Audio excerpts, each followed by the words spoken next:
함께 봉독하겠습니다. 시작.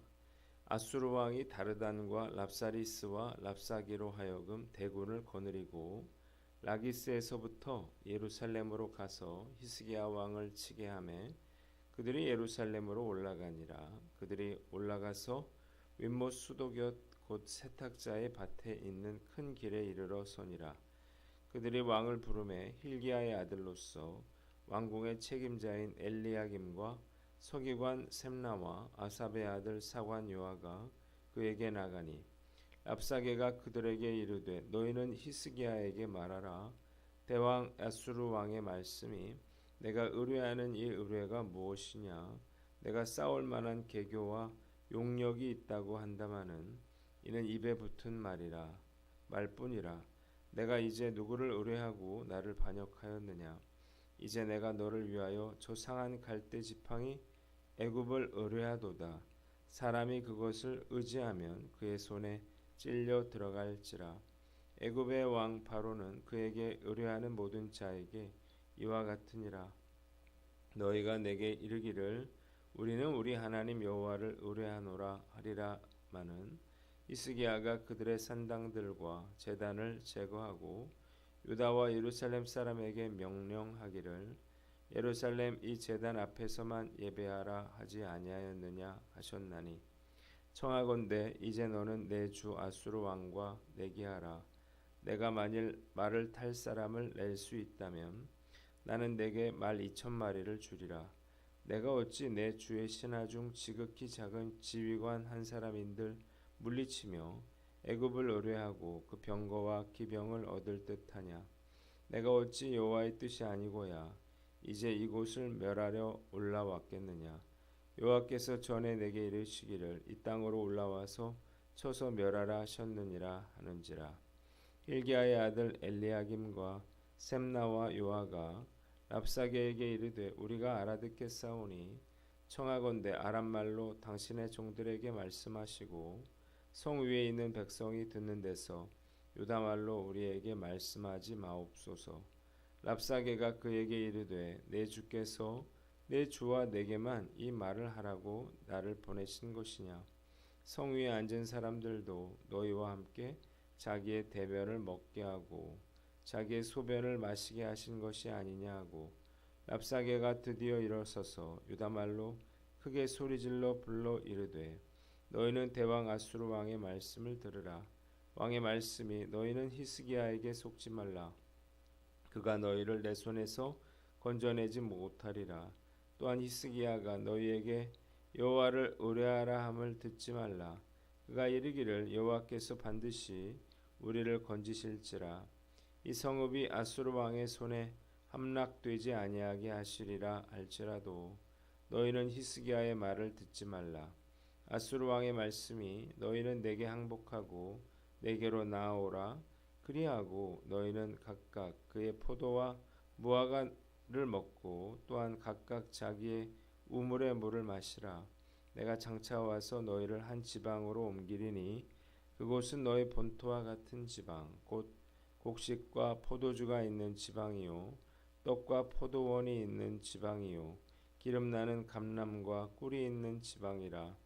너희가 살고 죽지 아니하리라. 히스기야가 너희를 설득하여 이르기를 여호와께서 우리를 건지시리라 하여도 히스기야에게 듣지 말라. 민족의 신들 중에 어느 한 신이 그의 땅을 아수르 왕의 손에서 건진 자가 있느냐. 하맛과 아르밧의 신들이 어디 있으며 스발와임과 헤나와 아와의 신들이 어디 있느냐. 그들이 사마리아를 내 손에서 건졌느냐. 민족의 모든 신들 중에 누가 그의 땅을 내 손에서 건졌기에 여호와가 예루살렘을 내 손에서 건지겠느냐 하셨느니라. 그러나 백성이 잠잠하고 한마디도 그에게 대답하지 아니하니 이는 왕이 명령하여 대답하지 말라 하였음이라. 이에 힐기야의 아들로서 왕국 내 책임자인 엘리야김과 서기관 셈나와 아삽의 아들 사관 요아가 옷을 찢고 히스기야에게 나아가서 랍사게의 말을 전하니라. 아멘. 오늘은 열왕기하 18장 말씀을 가지고 랍사게의 조소라고 하는 제목으로 묵상 나눔하도록 하겠습니다. 자, 랍사게의 전략을 통해서 우리는 사단의 전략이 어떤 것인가를 알 수 있습니다. 오늘 본문을 간단하게 이렇게 짚고 넘어가도록 하겠습니다. 먼저 17절로 18절 말씀인데 17절을 봅니다.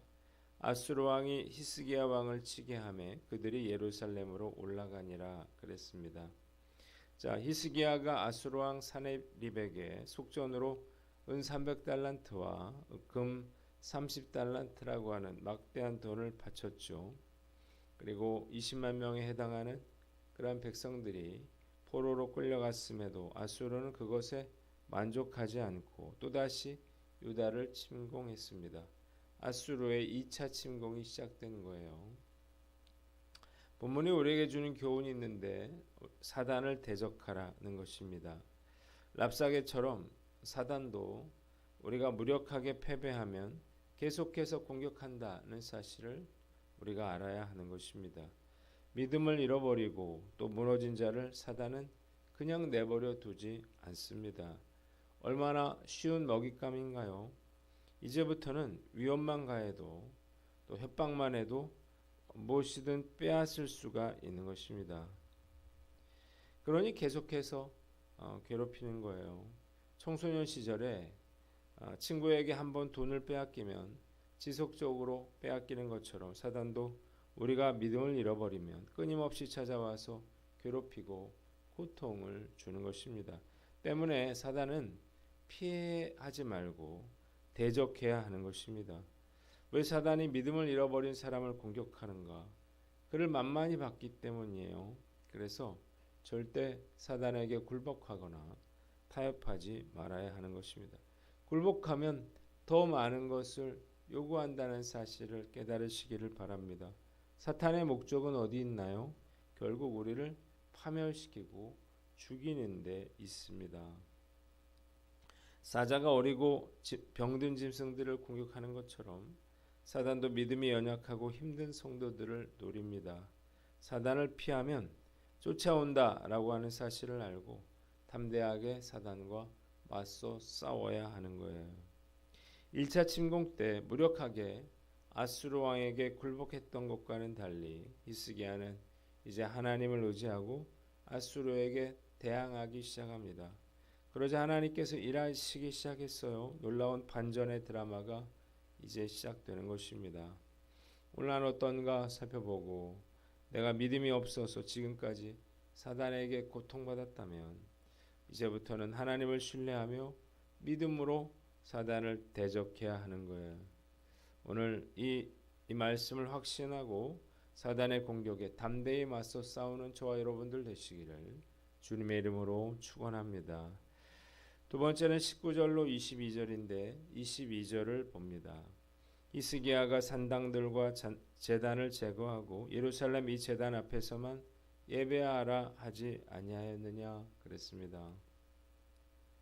랍사게는 고도의 심리전을 전개하기 시작합니다. 너희가 전술도 없고 군사력도 없으면서 뭘 믿고 그토록 당당하냐 자신만만하냐는 것입니다. 히스기야가 의지하는 애굽은 상한 갈대와 같기에 애굽을 의지하면 오히려 손만 찔리게 될 것이라 이렇게 말했습니다. 또한 그는 히스기야와 백성들을 이간시키려고 하는데요. 너희가 하나님을 의지한다고 하지만 히스기야가 산당들을 제거하고 오직 예루살렘의 제단 앞에서만 예배하도록 했기 때문에 이제 너희들은 하나님을 의지할 수도 없게 됐다 이렇게 말하고 있는 것입니다. 본문이 우리에게 주는 교훈은 첫째로 믿음의 행동을 후회하지 말아라는 것입니다. 산당을 없앤 히스기야의 행동은 잘못된 것인가요? 아니죠. 하나님의 마음에 합한 것이었습니다. 그런데 사단은 그의 믿음의 행동이 아주 잘못된 것처럼 그렇게 말하고 있습니다. 만일 히스기야가 산당을 제거하지 않았더라면 오늘과 같이 어려움을 당했을 때 산당에서 예배하면서 하나님의 도움을 받을 수 있었다는 거예요. 이것은 히스기야의 종교개혁에 반발하던 사람들을 충동질하기에 가장 좋은 그런 궤변이었습니다. 사단은 우리의 믿음의 행동을 조롱하고 또 그것으로 인해서 더 어려움을 겪게 된 것처럼 그렇게 말합니다. 그래서 그 믿음의 행동을 후회하도록 만드는 거예요. 문제는 그것이 설득력이 있어 보인다는 것입니다. 지금도 마찬가지예요. 목사님 말대로 했더니 더 힘들고 어려워졌다고 원망하는 그러한 성도들이 종종 있습니다. 사단은 늘 우리의 신앙적인 행동을 어리석은 행동으로 바꿔 버립니다. 믿음의 행동을 후회하여 불만을 갖게 하고 다시는 믿음의 행동을 하려는 그런 시도조차 하지 못하도록 만들려는 거예요. 오늘 말씀 앞에서 나를 돌아보고 우리가 어려움이 생기더라도 결코 우리는 믿음의 행동을 중단해서는 안 될 것입니다. 사단의 괴계를 잘 분별하여 단호하게 물리치는 저와 여러분들 되시기를 주님의 이름으로 축원합니다. 세 번째는 23절로 24절인데 23절을 봅니다. 내가 만일 말을 탈 사람을 낼 수 있다면 내게 말 2,000마리를 주리라 그랬습니다. 랍사게는 이어서 유다의 군사력에 대해서 조롱을 합니다. 그는 자기가 말 2,000匹를 너희에게 줄 테니 과연 그것을 탈 사람이 있는지를 내게 보자는 것입니다. 자기들의 지휘관 한 명인들 물리칠 능력이 있느냐는 거예요. 그러면서도 병거와 기병의 지원을 받으려고 애굽을 의지하느냐는 것입니다. 랍사게의 말은 너무나 잔인하게도 그들의 초라한 현실을 잘 말해주었고 이것은 백성들의 사기와 믿음을 떨어뜨리기에 충분한 것이었습니다. 자, 본문이 우리에게 주는 교훈이 있는데 현실이 아니라 하나님을 바라보라는 것입니다. 사단의 전략은 우리가 하나님을 바라보는 것이 아니라 현실을 보도록 만드는 거예요. 좀 현실을 보고 정신을 차리라는 것입니다. 현실이 이런데 하나님만 믿는다고 기도만 한다고 문제가 해결되느냐는 거예요. 믿음도 좋지만 돈이 있어야 자식도 키우고 생활도 할 것 아니냐는 거예요. 그러다 망하면 누가 책임져 줄 거냐는 것입니다. 들어보면 다 맞는 말 같아요. 그러나 문제는 우리가 현실을 보는 순간에 우리의 믿음은 다 무너지고 두려움에 빠져서 우리가 하나님의 계획과 역사를 다 무너뜨리고 만다는 것입니다. 사단의 말은 다 맞는 말 같죠. 그러나 결정적으로 틀린 것은 그가 하나님의 능력을 간과하고 있다는 것입니다. 이스라엘 백성들을 구원하실 분은 하나님이셨습니다. 왜 이스라엘에 마병이 없었는가요? 병거와 마병이 없었는가? 하나님이 금하셨던 거죠.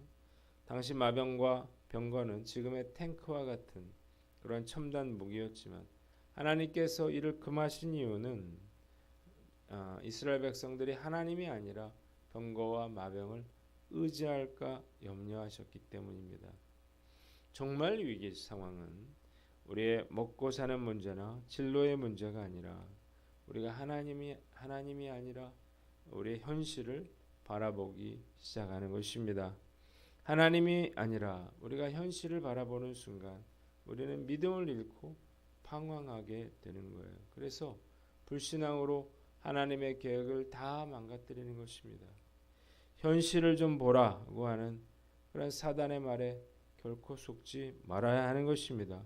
그럴 때마다 우리가 믿음을 선포하고 죽으면 죽으리라고 외쳐야 하는 거예요. 우리가 죽고자 하는 자는 결코 죽지 않는다는 사실을 믿으시길 바랍니다. 하나님께서 살아계시기 때문이에요. 오늘 난 어떤가 살펴보고 이 믿음으로 어려움이 닥치더라도 믿음의 행동을 중단하지 않는 저와 여러분들 되시기를 주님의 이름으로 축원합니다. 25절 말씀 내가 어찌 여호와의 뜻이 아니고야 이곳을 멸하려 올라왔겠느냐 그랬습니다. 랍사게는 자신이 이곳에 온 것이 바로 하나님의 뜻이라 이렇게 말하고 있습니다. 산당을 무너뜨린 히스기야와 이스라엘 백성들을 징계하기 위해 왔다는 거예요. 강교하기가 이루 말할 데가 없죠. 이 말은 결정적으로 히스기야와 이스라엘 백성들의 믿음의 근간을 무너뜨리는 그런 말이었습니다. 하나님을 믿고 하나님을 의지하고 버티고 있는데 자기들이 온 게 하나님의 뜻이라는 거예요. 사단은 이렇게 우리로 하여금 하나님의 뜻이 무엇인지를 보지 못하게 하는 거예요. 그래서 하나님의 뜻대로 행하지 못하게 만들고 포기하게 만드는 것입니다. 본문이 주는 교훈이 있어요. 철저하게 하나님의 말씀을 배워라는 것입니다. 하나님이 산당을 제거하라고 말씀하셨죠. 그런데 랍사게는 이 말씀을 교묘하게 뒤집어서 산당을 없애서 하나님께 제사 드릴 수가 없게 됐다 말했습니다. 말씀을 모르면 미혹될 수 있는 것입니다. 사단이 하와의 마음을 흔든 것은 그가 하나님의 말씀을 인용했기 때문인데요. 그래서 우리가 말씀을 배우되 정확하게 배워야 합니다. 그래야 흔들리지 않을 수가 있는 것입니다. 요즘 그 어느 때보다 이단에 빠진 성도들이 많은데요. 제대로 하나님의 말씀을 배우지 못했기 때문이에요. 제대로 말씀을 알지 못한다면 이렇게 사단에게 미혹될 수 있는 것입니다. 예전에 근처 교회에 신천지 성도들이 몰려와서 예배를 방해하는 것을 보고 제가 매주 요한계시록 강의를 한 적이 있었는데 이단에게 미혹되지 않는 가장 좋은 방법은 말씀을 제대로 아는 것이라 생각했기 때문입니다. 오늘 나눴던가 살펴보고 우리 철저하게 우리가 말씀을 배워 익히는 저와 여러분들 되시기를 주님의 이름으로 축원합니다. 여섯 번째 26절로 27절인데 27절을 봅니다. 성 위에 앉은 사람들도 자기의 대변을 먹고 소변을 마시게 하신 것이 아니냐 그랬습니다. 랍사게의 협박에 엘리야김과 셈나와 요한은 랍사게에게 유다말이 아니라 아람말로 해달라 이렇게 부탁했습니다. 백성들이 이 말을 알아듣고 동요할까 두려웠기 때문이에요. 그러자 랍사게는 한술 더 떠서 유다말로 백성들이 너희들과 함께 자기의 대변을 먹고 소변을 마시게 될 것이라 이렇게 말했습니다. 이렇게 말한 이유가 무엇인가요? 두려움을 주기 위해서였습니다. 한번 따라 봅시다. 날마다 말씀을 읽고 묵상하라. 사단의 가장 큰 전략 중에 하나는 우리에게 두려움을 주는 것입니다. 겁을 줘서 믿음을 놓게 만드는 거예요. 두려움에 빠지면 도미노처럼 그렇게 한순간에 다 무너져 내리는 것입니다. 우리가 날마다 하나님의 말씀을 읽고 묵상해야 할 이유가 바로 여기 있어요. 말씀을 읽고 묵상함으로 하나님께서 행하신 일들을 다시 깨닫고 도우시는 하나님을 의지하여 두려움을 떨쳐버릴 수가 있기 때문입니다. 근심과 염려를 묵상하다 보면 정말 두려움에 빠져서 죽을 수도 있다라고 하는 사실을 알고 날마다 말씀을 읽고 묵상함으로 평안을 누리는 저와 여러분들 되시기를 주님의 이름으로 축원합니다. 일곱 번째 28절로 30절인데 31절을 봅니다. 한번 따라해 봅시다. 너희는 히스기야의 말을 듣지 말라. 랍사게는 백성들에게 유다말로 아수르 왕의 말을 듣고 히스기야의 말을 듣지 말아라 그래요. 그것도 세 번씩이나 너희는 히스기야에게 속지 말라. 히스기야가 너희에게 여호와를 의뢰하라 함을 듣지 말라. 너희는 히스기야 말을 듣지 말라. 31절 이렇게 반복해서 말을 하고 있습니다. 히스기야의 말을 듣지 말고 아수르 왕의 말을 들으라는 거예요. 한번 따라해 봅시다. 영적 지도자의 말에 순종하라. 이런 사단의 말은 이런 랍사게의 말은 백성들과 히스기야 왕을 이간질시키려고 하는 그러한 악한 공격법인 것입니다. 믿음이 약하고 어리석은 백성들의 마음을 흔들어서 히스기야 왕을 대적하도록 그렇게 만들려는 것입니다. 사탄은 영적 지도자의 말을 듣지 못하게 만듭니다. 그의 말을 불신하게 만듭니다. 왜 지도자를 공격하나요? 리더가 무너지면 나머지는 저절로 다 와르르 무너지기 때문이에요. 사단도 이 사실을 잘 알고 있습니다. 그래서 리더를 무너뜨리려고 혈안이 되어 있는 것입니다. 영적 지도자의 말이 듣기 싫어지고 불신하고 싶고 도전하고 싶어진다면 그것은 사단이 주는 시험이라고 하는 사실을 깨달으시기를 바랍니다. 영적 지도자가 무너지면 그 공동체는 자중자란에 빠지고 그리고 스스로 무너지게 되어 있는 것입니다. 요즘 교회마다 많은 문제들이 일어나고 있는데 그 어느 때보다 영적 지도자들을 위해서 기도해야 할 것입니다. 오늘 나눴던 것 살펴보고 영적 지도자의 중요성을 알고 순종함으로 교회 공동체를 지킴으로 나 자신의 믿음도 지켜나가는 저와 여러분들 되시기를 주님의 이름으로 축원합니다. 마지막으로 31절로 37절 말씀인데 32절을 봅니다. 그곳은 곡식과 포도주가 있는 지방이요 감람과 꿀이 있는 지방이라 그랬습니다. 사단의 특징은 거짓말을 한다는 것입니다. 랍사게는 히스기야의 말을 듣지 말고 아수르 왕의 말을 들으라 그렇게 말하면서 만일 그들이 항복하면 각각 그의 포도와 무화과를 먹고 또한 각각 자기의 우물에 물을 마시게 될 거라 이렇게 말했습니다. 또한 아수르 왕이 그들을 데려갈 곳은 유다 지방과 같이 곡식과 포도주가 있고 떡과 포도원이 있고 감람과 꿀이 있는 지방이라 이렇게 말하고 있습니다. 본문이 주는 교훈이 있는데 사단의 말에 속지 말아라는 것입니다. 이것은 말도 안 되는 그런 가문이설이죠. 만약 이런 것이 있다면 아수르 백성에게 주지 왜 망한 유다 백성들에게 주겠습니까? 항복하면 그들은 북이스라엘 백성들처럼 아수르로 끌려가서 노예 신세로 전락하고 말 것이었습니다. 일본이나 사할린에 끌려갔던 우리 동포들이 어떻게 됐는지를 우리가 생각해 보면 잘 알 수 있죠. 사단은 늘 우리가 자기 말을 들으면 문제가 해결되고 형통하게 될 것이라 말하는데 다 거짓말인 것입니다. 사단은 거짓의 아비입니다. 그들은 속이고 빼앗습니다. C.S. 루이스는 사단은 우리의 눈물을 마신다 이렇게 말했는데 사단의 감언이설에 결코 속지 말아야 하는 것입니다. 아담과 하와도 사단이 뭐라고 말했어요? 선악과를 따먹으면 결코 죽지 않고 하나님처럼 되리라 이렇게 말했죠. 결국 이 달콤한 말에 속아서 에덴 동산에서 쫓겨나고 저주를 받고 죽음을 경험하게 되었습니다. 사단은 지금도 끊임없이 우리를 거짓으로 유혹하고 있습니다. 사단의 감언이설에 속아 넘어가면 진짜 죽을 수도 있는 거예요.